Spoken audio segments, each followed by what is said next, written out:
வணங்குகிறேன்.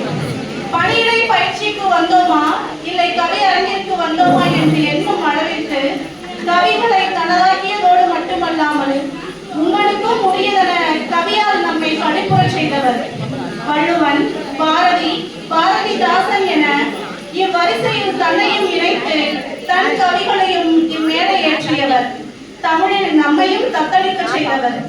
உடலாலும் உள்ளத்தாலும் எண்ணத்தாலும் நான் தமிழோடு ஒன்றிட்டுள்ளேன் என்பதை தன் புற தோற்றமதில் அறிய செய்தவர் புலவர் திரு க. காளிதாச ஐயா அவர்களுக்கு எங்களது நன்றிகளை உரித்தாக்குகிறோம். தொடர் வண்டியிலும் பேருந்திலுமே அதிவிரைவு அறிந்திருப்போம்.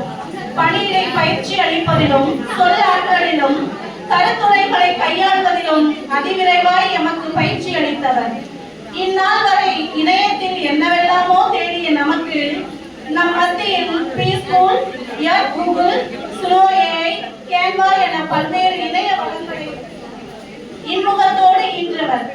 நம்மையும் சிறு குழந்தையாக்கி புள்ளிகளால் கோடிட கற்றுத்தந்தவர். நாஸ், ஸ்லாஷ், பீசா இவற்றின் மூலம் எண்ணும் இடத்தின் நோக்கத்தை தெளிவுபடுத்தியவர் திருமதி முனைவர் ஷியாமளா அம்மையாருக்கு எங்களது நன்றிகளை உரித்தாக்குகிறோம். பேசும் கிளியின் மொழியை காட்டிலும் கூவும் குயிலின் இசையை காட்டிலும் தன் குரல் இனிமையால் தன் வகுப்பு முழுமையும் தன் கட்டுக்குள் வைத்தவர். எத்தனையோ பார்முலாக்களை வாழ்வில் கண்ட நமக்கு கற்பித்தலில் நாம் பேண வேண்டிய 3Ps, 5Cs, 5Sஐயும் வகுத்தளித்தவர். ஆங்கிலமா?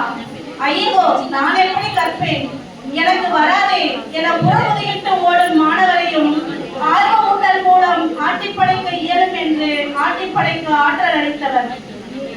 புத்தக புழுவாய் ஆக்குவது மட்டுமல்ல கல்வி, அறிவை அகலமாக்க, சிந்தனை சிறகை விரிக்க, தேன் சிட்டு போல சுறுசுறுவென புது ஊஞ்சலாடி இறுதியில் உன் கனவும் ஆசிரியர் என்றால் நான் கனவு ஆசிரியர் இதழில் இடம்பெறுவேன் என்று ஓர் ஆசான் நினைக்கும் அளவிற்கு மாணவனை மாண்புறச் செய்யலாம் என்று உணர்த்தியவர் முனைவர் திருமதி உஷா அம்மையார் அவர்களுக்கும் எங்களது நன்றிகளை உரித்தாக்குகிறோம்.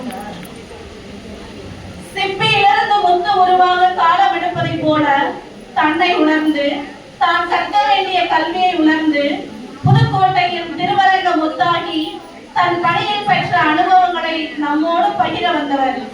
கல்வித்துறைகளின் பிரிவுகளை பக்குவமாய் பகுத்தாய்ந்து நமக்கு அளித்தவர். கணித பாடம் கடினமல்ல, பாடல்களின் மூலமும் கணிதம் புகுத்தலாம் என்ற விதைகளை விதைத்தவர். கணிதம் கற்க புவி சிந்தனையே வேண்டும், விரி அல்ல என்று நம் சிந்தனையை விசாலமாக்கியவர். திட்டங்களை தீட்டி வகுத்து கொடுத்த வள்ளல் கூட மறந்திருக்கலாம். ஆனால் 1 முதல் 12ஆம் வகுப்பு வரை உள்ள பள்ளி மாணவர்களுக்கு அரசின் கல்வி திட்டங்களை திண்ணமாக உரைத்தவர் நம் திருவரங்கம் கண்ட முத்து